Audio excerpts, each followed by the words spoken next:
Because I'm hungry and thirsting for righteousness, God produces mercy in my life and in my character. Change my thinking, changes my character, changes my behavior. That's the formula we've been using. And this is so really true in regarding mercy. Now, Jesus lived in a day and age where extending mercy was a character flaw.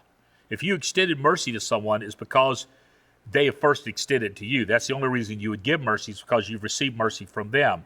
And the result was a very harsh and cruel society. You probably remember watching, the movies like Ben-Hur, where the people would say, down with the thumb. The emperor would say, kill them or let them live.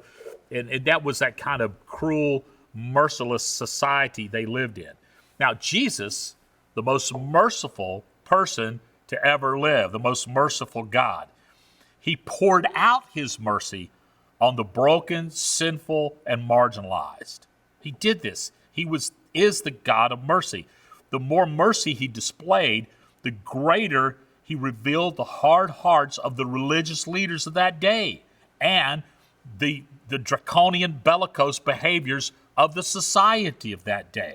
Mercy displayed revealed the greater heart of God, and it brought people in. The more mercy he displayed, the more society was changed and put to shame.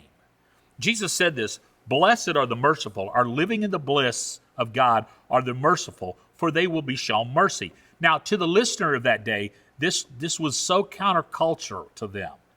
It was a culture that ensured there would be violence in your life at some point. The leader wanted to kill Jesus because he was merciful. Roman culture was just as bad as the Jews. A Roman father had the full authority to decide if his newborn child would live or die, if a slave could live or die, or even if his wife could live or die. One Roman philosopher said this, "Mercy was the disease of the soul, but mercy is the gift from heaven." In fact, mercy is the language of heaven. God spoke to Moses from the mercy seat of the Ark of the Covenant.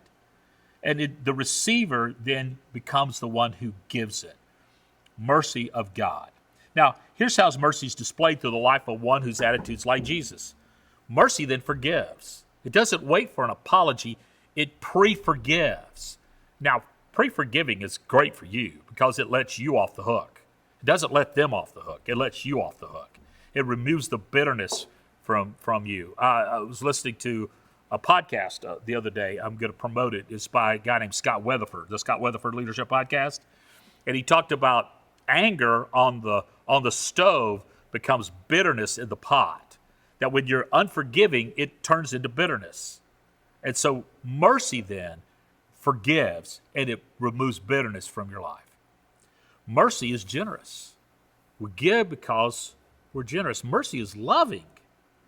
Mercy flows from grace that's been received. And mercy is revealed in justice that brings repentance and restoration. Mercy comes from God given to you that you might give it away to others. When you're merciful, you'll receive God's mercy.